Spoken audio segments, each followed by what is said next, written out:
Este 14º domingo del tiempo ordinario, que ya nos comentaban que tiene como lectura central el Evangelio de la parábola del buen samaritano, pues nos deja este mensaje. ¿En qué consiste el proyecto de vida plena, de amor al que Dios nos invita? Si amas con todas tus fuerzas a Dios, al prójimo y a ti mismo y a ti misma, vivirás, encontrarás la verdadera vida. Para acercarnos a este misterio tenemos varias lecturas concatenadas. Primera, tomada del Deuteronomio. Recordamos que literalmente significa segunda ley y es el último de los libros de la Torá, 5 libros de la Torá, en ser escrito. Y pretende ser un compendio y glosa de todos los anteriores libros, es decir, del Génesis, del Éxodo, del Levítico y de Números. Si en el Éxodo Dios le entrega la ley a Moisés en el monte Sinaí, en el relato del Deuteronomio, Dios a través de Moisés le refrenda la transmisión de la ley al pueblo, ahora en una llanura, preparándose para entrar a la tierra prometida. El texto que oiremos no trata de preceptos concretos a ser observados, sino más bien una exhortación a guardarlos todos, es decir, a acoger siempre con un corazón atento la comunicación de Dios que nos da vida. Invita a la conversión, que como hemos dicho, no es propiamente un cambio de conducta, sino más bien un cambio de la dirección de nuestra atención. En vez de hacerle caso a nuestro ego y sus caprichos, nos acostumbramos a prestarle atención a Dios y a sus invitaciones que nos transmiten vida. De esa relación estrecha con Dios nacerá eventualmente el cambio de conducta, no al revés. Las invitaciones de Dios no son inaccesibles ni incomprensibles, están a nuestro alcance. La clave es entrar en nuestro corazón para percibirlas con claridad. Y eso dice esta frase tomada de la lectura: todos mis mandamientos están muy a tu alcance, en tu boca y en tu corazón. El Salmo responsorial, Salmo 68, nos presenta la oración de un hombre afligido que acude a Dios pidiéndole su auxilio. Sabe que Dios es bueno y nos contempla con ternura. Por eso le presenta con honestidad y claridad su situación dolorosa. Quienes acuden a Dios de corazón lo encuentran. Dice el Salmo: el Señor jamás desoye al pobre ni olvida al que se encuentra encadenado. No solo a individuos, sino al pueblo entero. Dios lo contempla con compasión y misericordia. En el corazón de Dios siempre hay un lugar para quien lo necesita. Y tomamos este clamor del salmista: escúchame conforme a tu clemencia, Dios fiel en el socorro. La segunda lectura, vamos a cambiar, habiendo terminado la carta de Pablo a los Gálatas, e iniciamos ahora la carta de Pablo a los Colosenses. Esta es una carta deuteropaulina, segundo paulina. ¿Qué quiere decir eso? Que muy probablemente, como hemos compartido en otras ocasiones, no la haya escrito Pablo en sí mismo, pero sí una comunidad que supo, seguramente fundada por Pablo, acompañada y catequizada por él, y que sabe hacer este bellísimo resumen de la doctrina de Pablo en unión con la carta a los Efesios. Efesios y Colosenses son una unidad doctrinal. Colosenses, la que vamos a empezar a meditar hoy, se centra en el misterio de Cristo, y Efesios en el misterio de la Iglesia, cuerpo de Cristo. Escucharemos la introducción de la carta, donde nos presenta al Señor como imagen del Dios invisible. Para el cristiano, Jesús es la revelación total y definitiva del Dios vivo. Nos hace recordar la expresión del Evangelio de San Juan: quien me ha visto a mí, ha visto al Padre. Cristo también es el arquetipo de toda la creación. Nos dice Colosenses Todo fue creado por medio de Él y para Él. Es decir, el Señor es el principio de todo y cabeza del cuerpo que es la Iglesia, la comunidad de quienes, habiéndose convocados, han acudido para vivir en comunión con el Señor y entre Él. Nos quedamos con esta frase tomada de la propia carta: Dios quiso que en Cristo habitara toda plenitud y por Él quiso reconciliar consigo todas las cosas. Así llegamos al Evangelio, capítulo 10 de Lucas, lo que conocemos como la parábola del buen samaritano. ¿Cuál es el contexto? Un maestro de la ley fue a hablar con Jesús y, para ponerlo a prueba, le pregunta: ¿qué debo hacer para alcanzar la vida eterna? Ya dijimos la diferencia en griego entre bios y zoe. Bios, la vida biológica, que sabemos que se va a acabar, y esa vida que ansiamos todas y todos, esa vida que no se acaba y que en griego se llama zoe. Jesús le devuelve a este maestro de la ley la pregunta. Le hace entender que lo que él enseña no va en contradicción con lo que Dios ha expresado en la ley. Le dice: ¿qué está escrito en la ley?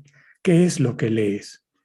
El letrado le responde a Jesús con lo que ya se conocía como los 2 mandamientos fundamentales: amar a Dios con todo su ser, tomado del Deuteronomio, y al prójimo como a sí mismo, tomado del Levítico. El Señor le indica: bien has respondido, haz eso y vivirás. Después sale la que tal vez es la pregunta de fondo, porque el maestro de la ley le pregunta: ¿quién es mi prójimo? El Señor se la responde con una parábola en la que presenta a un hombre en necesidad extrema. A su lado pasan 2 profesionales de la religión, un sacerdote y un levita, y lo ignoran. El sacerdote y el levita tenían sus pendientes y eso lo cegó con respecto al hermano y su necesidad. Perdieron la oportunidad de amarlo. Después pasó un samaritano, una etnia despreciada por los judíos. Y este samaritano siente compasión por el herido. Les copio aquí literalmente lo que dice el texto. Se le acercó a él, le curó las heridas con aceite y vino y le puso vendas. Luego lo subió en su propia cabalgadura, lo llevó a un alojamiento y lo cuidó. Y al día siguiente sacó el equivalente al salario de 2 días, se lo dio al dueño del alojamiento para que lo cuidara. Esos numeritos que ven ahí nos muestra que tiene con él 7 obras de misericordia. Recordemos que para el pueblo judío el 7 significa perfección. El samaritano también tendría preocupaciones, pero no lo cegaban. Pudo dejar a un lado sus pendientes y dedicarse al 100% a una persona. El Señor le pregunta al final al maestro de la ley: ¿quién te parece que se portó como prójimo del hombre en necesidad? El legista le responde que aquel que tuvo misericordia. Para alcanzar la Zoé, nos enseña esta parábola, no bastan los buenos discursos. Es fundamental amar de manera concreta.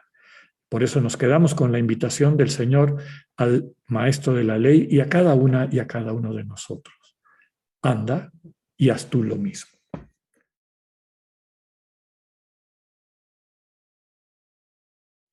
Ya hemos comentado en otras ocasiones la importancia del amor para la vida cristiana.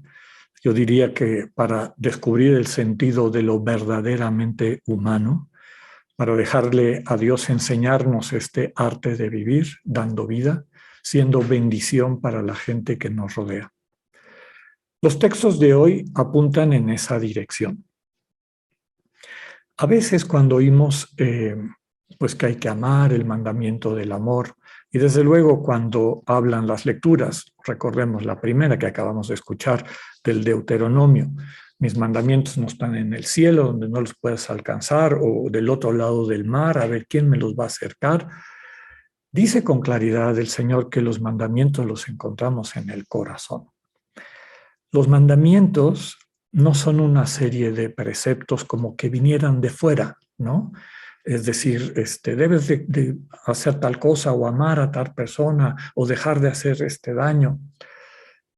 El mandamiento fundamental de Dios, esta invitación a una vida que refleje los valores propios del Evangelio y el dinamismo del amor divino, es algo que se nos da de manera natural cuando le dejamos a Dios redimirnos, es decir, rescatarnos del desamor y de la insensibilidad, esta especie como de eh, adormecimiento de nuestro corazón que nos impide ver el mundo, todo lo que nos rodea, como un acto de amor.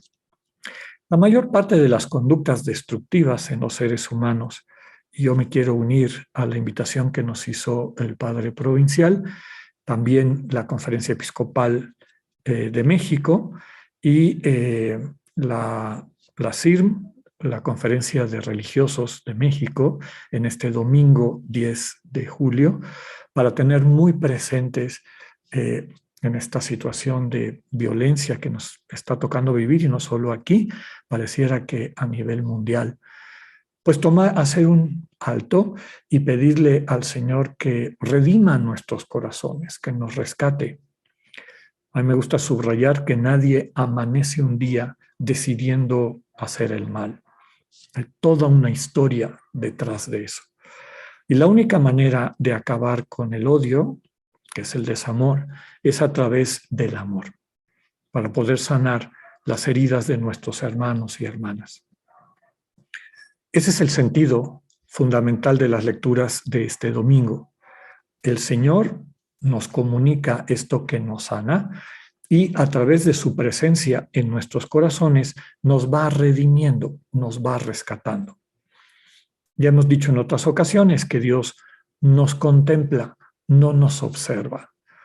Quien observa anda buscando algo y tiene una meta, está tratando de obtener alguna situación. Y eso en las relaciones interpersonales a veces lo vemos pues como si nos estuvieran maltratando porque nos tratan como cosa. Dios no nos observa, Dios nos contempla. El problema de esta contemplación amorosa de Dios, no el problema, la fragilidad, es que si nosotros no le prestamos atención, nos podemos pasar la vida desterrados de ese amor ofrecido, porque estamos distraídas en muchísimas cosas, en nuestras preocupaciones cotidianas, en nuestras heridas, porque me dijo, porque no me quiso, porque me maltrató, porque, etcétera, ¿no? Y cuando estamos dando vueltas y vueltas alrededor de eso, no escuchamos al único que nos puede liberar, al único que nos puede amar con una misericordia perfecta, recordando lo que acabamos de leer en la parábola del buen samaritano. En la carta de Pablo a los colosenses que acabamos de escuchar, también subraya eso, ¿no? Cristo es la revelación definitiva del Padre, nuestra relación con el Señor, cuando nos ponemos en sus manos, cuando le dejamos contemplarnos con esa mirada amorosa y le prestamos atención a esa mirada amorosa, a esa forma como Dios nos muestra su cercanía, intimidad, compromiso con nosotras y nosotros, nos vamos sanando. Dice ahí que todo fue hecho por Él y para Él. Por eso realmente quien deja que Dios lo sane, empieza a descubrir que la ley fundamental del mundo y de todo lo que nos rodea es este amor como vida compartida. Ya lo he dicho en otras ocasiones, se va enamorando de las otras personas, enamorando desde luego de este Dios que vive enamorado de nosotros y nosotras, y también se va enamorando de sí mismo, de sí misma. Cuando digo enamorando, no estoy hablando de una distorsión egocéntrica o egoísta, sino un verdadero cariño. Aprendemos a apreciar el don de la vida, un don que quiero agradecer de manera especial este día, en que recuerdo el momento en que pues el Señor me permitió venir a este mundo para poder aprender el arte del amor que solo Él nos puede enseñar. El Señor, a través de ese amor, el amor de Cristo, va transformando nuestras vidas, las va sanando, las va redimiendo, es decir, rescatando de la oscuridad, del dolor de no haber sido amados por nuestro entorno, por algunas personas. Y cuando acudimos día con día y nuestro rato de silencio con el Señor, implica, como nos recuerda el Salmo, ponernos honestamente en su presencia, en sus manos. Si tenemos miedo, Señor, tengo miedo. Si tenemos entusiasmo, Señor, este proyecto me entusiasma mucho. Si sentimos con hermanos o hermanas que necesitan nuestra oración y a quienes quisiéramos hacerles o enviarles una bendición a través de la oración, también así, Señor, pongo este hermano en tus manos, a esta persona que busca trabajo, a esta otra que está pasando por una enfermedad difícil. Este arte de amar se aprende amando, pero el primer gran maestro es el Señor. Por eso día con día separamos un tiempo en silencio, unos 15 minutos, 20 minutos, si puedes más, mejor, no te vas a arrepentir. Y empezar por ponerte en sus manos como estás. Y después guardar silencio. Y tratar de escuchar cómo en el corazón empieza a cambiar el sentimiento de eso que tal vez habíamos estado viviendo antes, de angustia, de temor, de ira también, por un sentimiento de cariño, de solidaridad, de cercanía. Y así llegamos al Evangelio. Es normal que cuando leemos el Evangelio del Buen Samaritano, inmediatamente nos queramos brincar a juzgarnos, ¿no? No seré yo como ese sacerdote, ese levita que, aunque se supone que son profesionales de la religión, no tuvieron la sensibilidad para ayudar a un hermano en necesidad. Es natural y yo creo que vale la pena que lo tomemos en cuenta. Pero a veces se nos olvida que el 99% de nosotras y nosotros estamos en la condición del herido que está tirado al lado del camino. Y que primero tenemos que permitirle al Señor que nos sane, que tenga estas 7 obras de misericordia, 7 por 70, la infinita misericordia de Dios que nos va curando. Cuando acudimos a la oración de silencio, a la oración de cada día, ponernos en las manos de Dios, pues nos ponemos así con nuestras heridas y el Señor viene, nos levanta, nos cura, nos transmite su cariño que va sanando precisamente esos dolores que la vida nos ha dejado. La manera como nos contempla amorosamente transforma nuestro interior y realmente hace las cosas nuevas. Finalmente, el Señor nos encomienda. Y hay muchas personas, hombres y mujeres, que han aceptado del Señor esta invitación. Y mi gran deseo es que captemos, sobre todo como cristianos y cristianas, que esa es nuestra misión. La misión del mesonero del final de la parábola, ¿no? Cuando el samaritano le dice, aquí están estos 2 denarios, por favor, cuiden a esta persona y si falta algo más, yo se lo voy a proveer. En la vida, en el mundo de Dios, lo que funciona no es el dinero, es el amor. El Señor, que nos ha sanado, nos encomienda y nos encomienda a personas que todos los días acuden a Él para que el Señor les dé los 2 denarios para poder llevar su amor al mundo y poder seguir compartiendo esta vida que solo el amor puede dar. Pidámosle al Señor la gracia de reconocer nuestra situación, las heridas que la vida nos ha dejado, la alegría, la compasión, la espontaneidad que nos han robado. Y no se trata de juzgar a quienes cometen eso, porque a su vez, muy probablemente, alguien les robó esa alegría, esa humanidad. De lo que se trata es de que tomemos la decisión ni un día más así. Acudir al Dios que es más que un buen samaritano, es un Padre amoroso que nos levanta, nos cura, nos encomienda mutuamente y así poder asumir nuestra vocación de ser luz del mundo y sal de la tierra. Que así sea.